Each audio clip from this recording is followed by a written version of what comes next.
Hello,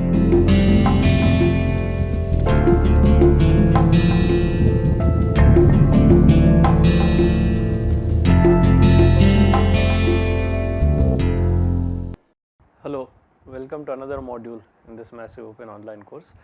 So in this module, let us start looking at the various properties of convex functions or the operations on convex functions that preserve convexity.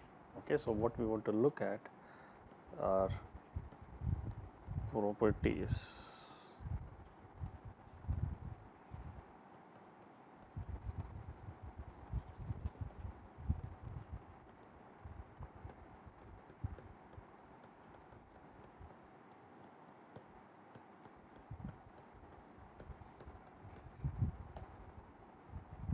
or you can also say operations that preserve convexity. We want to look at the operations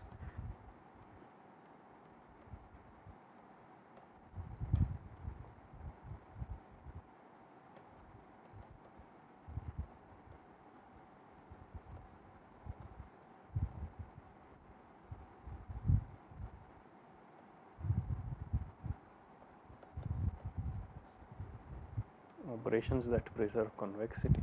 Now f equals convex, if f is convex, okay, so consider a function. First one is simple, f is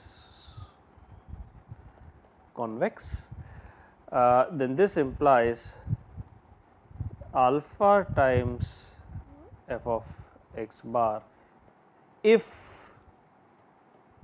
that is provided alpha is greater than or equal to 0 is also convex, correct. And this is very simple. If you have, what this says is that you have a convex function and you are scaling it by a factor alpha, right. So, this is f, this is alpha times f.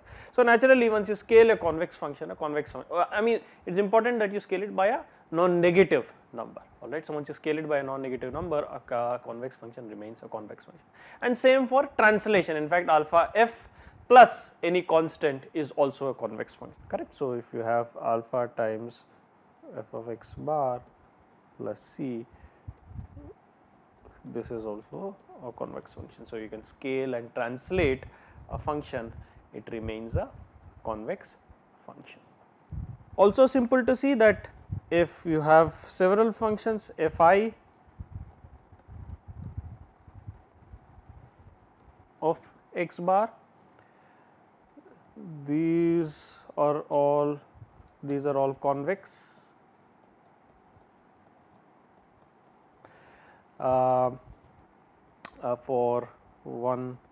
For I equals, let us say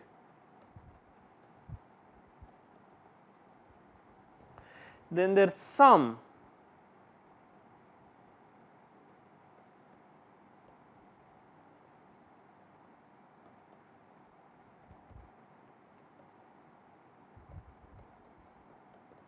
is convex. So, if you take large number, so if you take functions, several functions which are each of which is convex.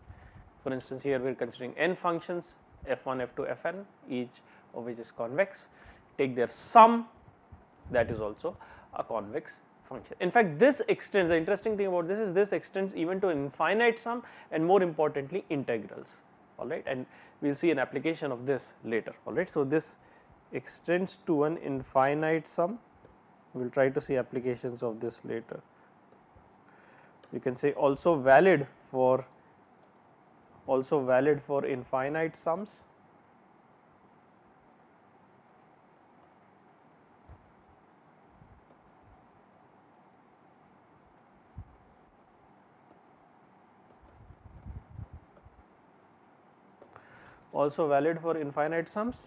plus also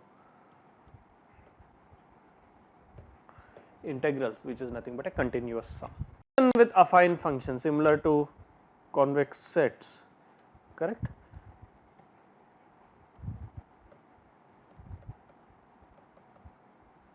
The composition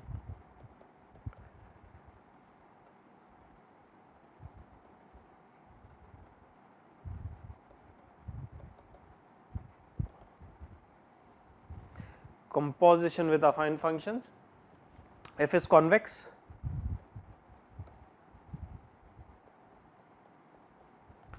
okay, which implies the composition f Ax bar plus b bar, correct. Remember, this is an affine function.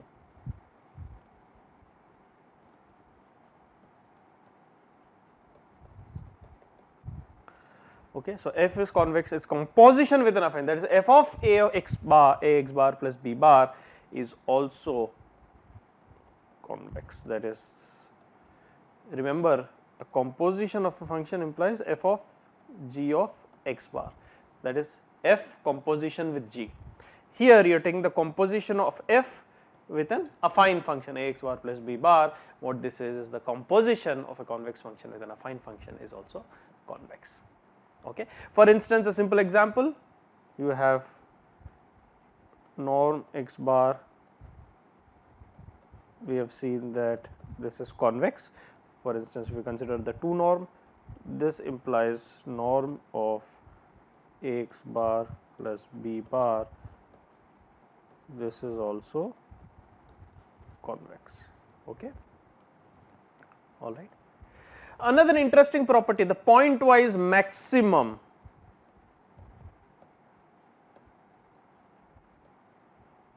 Or you can simply call this as the maximum.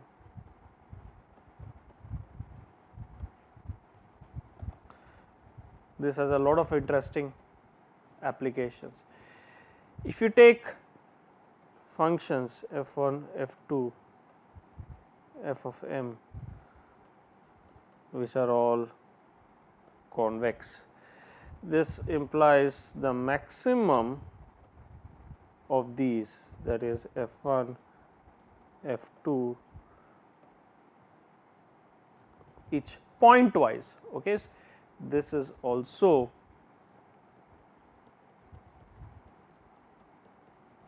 you can think of this as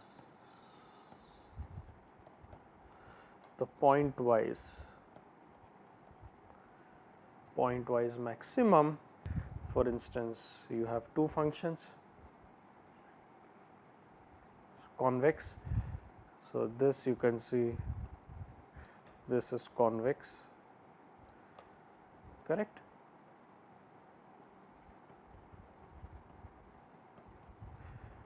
This is convex. Now, if you take the maximum of these two, you can see the maximum is this, which you can see is also a convex function.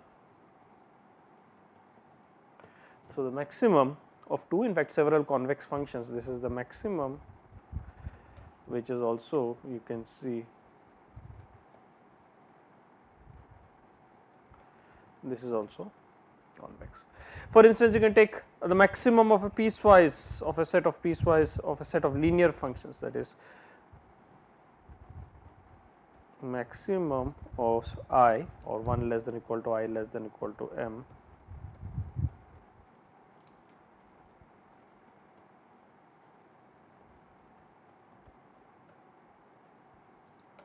A bar transpose plus bi, and this is known as a piecewise linear function, correct. So, if you take the maximum of several linear functions, this is what you get is a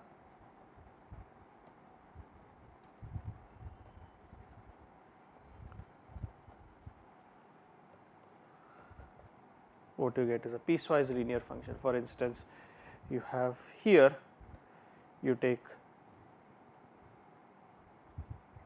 several linear functions and you take the maximum, you can see you get something like this. Okay. So, this is basically, first you have, this is convex, further this is also a piecewise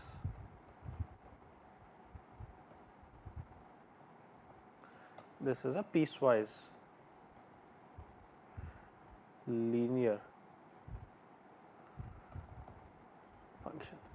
Okay, so you take several linear functions, right, which are basically hyperplanes. You take their maximum, correct, what you get is a piecewise linear function which is also convex, and that follows from the property that we have just seen. Okay. Let us now look at another concept, that is the composition. Let us look at a simple case of scalar functions. Let us look at the composition with scalar functions.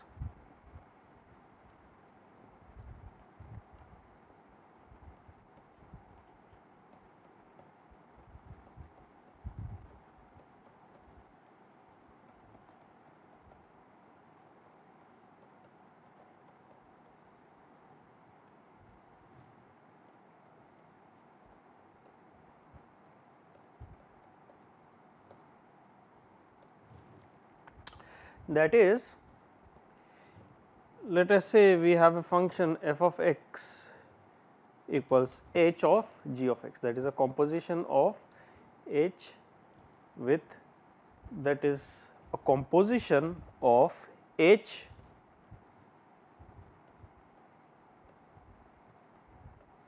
with g. Okay. So, composition of h and g.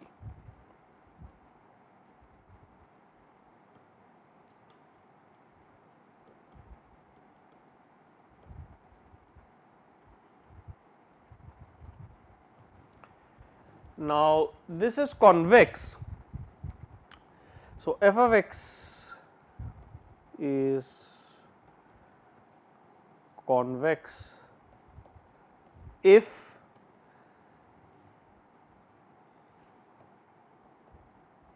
g is convex plus h is convex and non decreasing, that is basically either increasing or at least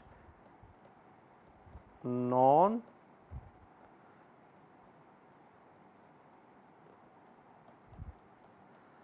decreasing. Okay. That is if, so we are looking at h of g of x, if a g of x is, g is constant and h is both, if g is convex and h is both convex and non decreasing, then f of x is convex. Or if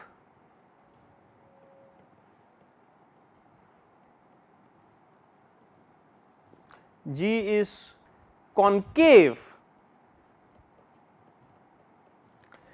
if g is concave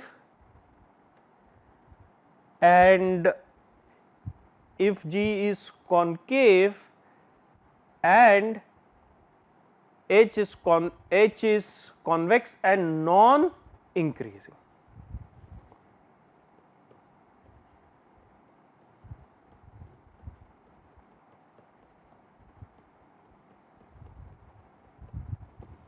Non increasing, that is, it is a decreasing function, or at least should not increase, that it is a non increasing function.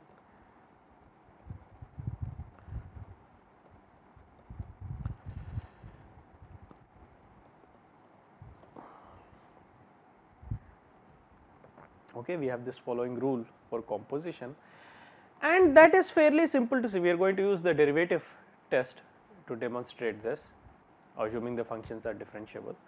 All right. What we can show is that you have f of x equals h of x equals h of g of x. So, if you take the first order derivative, the first derivative, you can write it as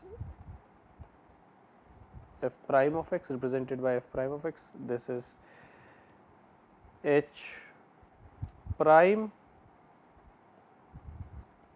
of g of x, use the chain rule, times g prime of x. Further, you have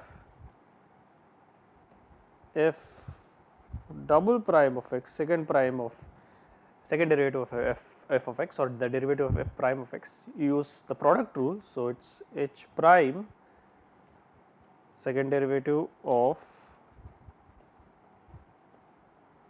g of x into derivative of g of x into derivative of g of x.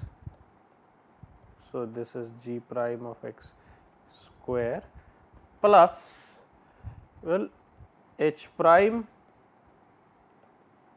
of g of x into derivative of g of x, which is g prime of x. Okay. Now, there are 4 components. Now, first you can see that g prime of x, this is always greater than or equal to 0. Now, h prime of, now since h is convex, this implies h prime of h double prime of x is greater than or equal to 0. Remember the second order derivative test, it is convex.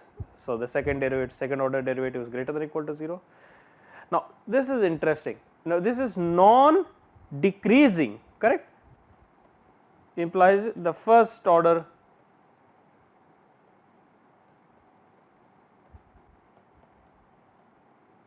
this implies h prime of x or h prime of g of x is greater than or equal to 0, and the last condition we have is g of x is convex, implies the second order derivative of g of x is greater than or equal to 0.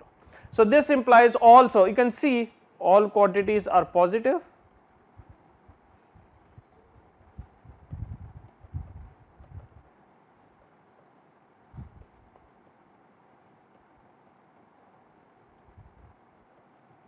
Implies second order derivative greater than or equal to 0. This implies that f of x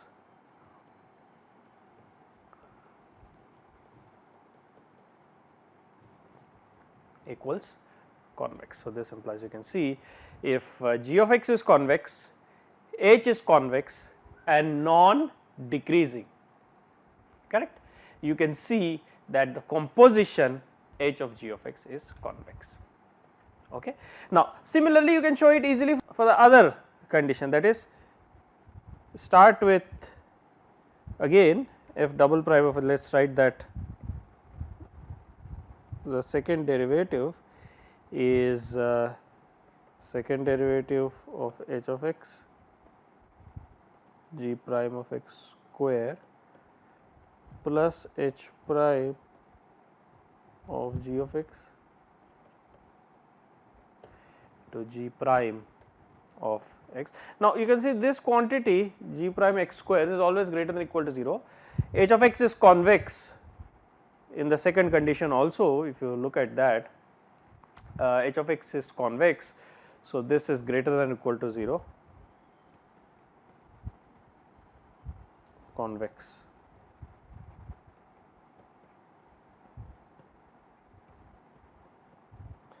Implies h, that is the second derivative greater than or equal to 0. Now, coming to this g prime, g is concave.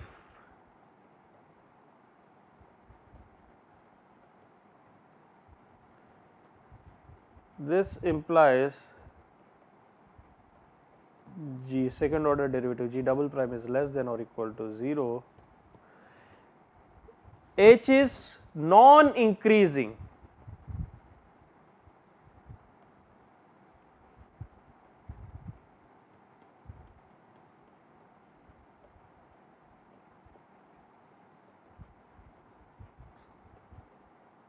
Implies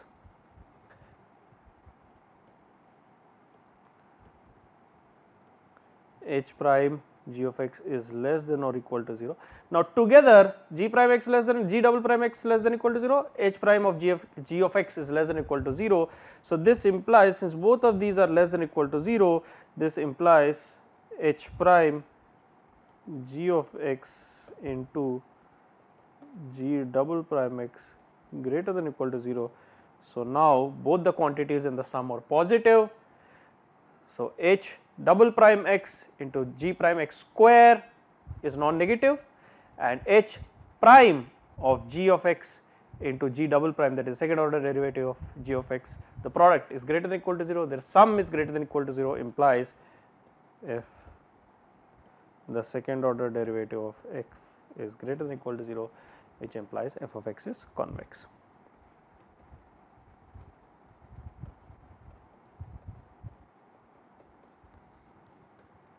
Implies f of x is convex. All right. So, we have seen these two conditions, right. These are the two conditions to demonstrate that is these are the two conditions that ensure that the composition f of x that is obtained by the composition of h of g of x is also convex. Let us look at a simple example. We can look at a simple example to understand this. For instance, example, you take e raised to x square. Now, this is equal to h of g of x equals x square, h of x equals e raised to x. Now, you can see g of x square, this is convex, and if you look at h of x equals convex, and in fact it is increasing.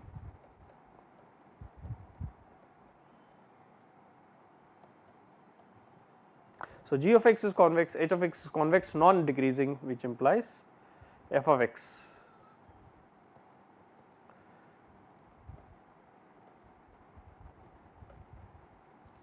which is h of g of x is convex. And you can just check that if you take f prime of x,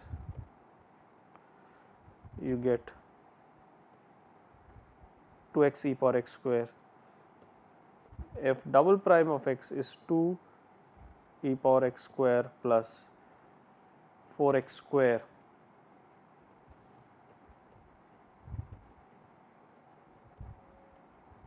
which is greater than equal to 0, implies that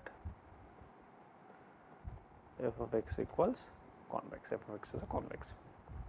Similarly, one can derive results for the concavity of f, that is when is f of x concave given that it is a composition of h of x with g of x. One can derive the corresponding conditions for concavity. Okay. Similarly, one can derive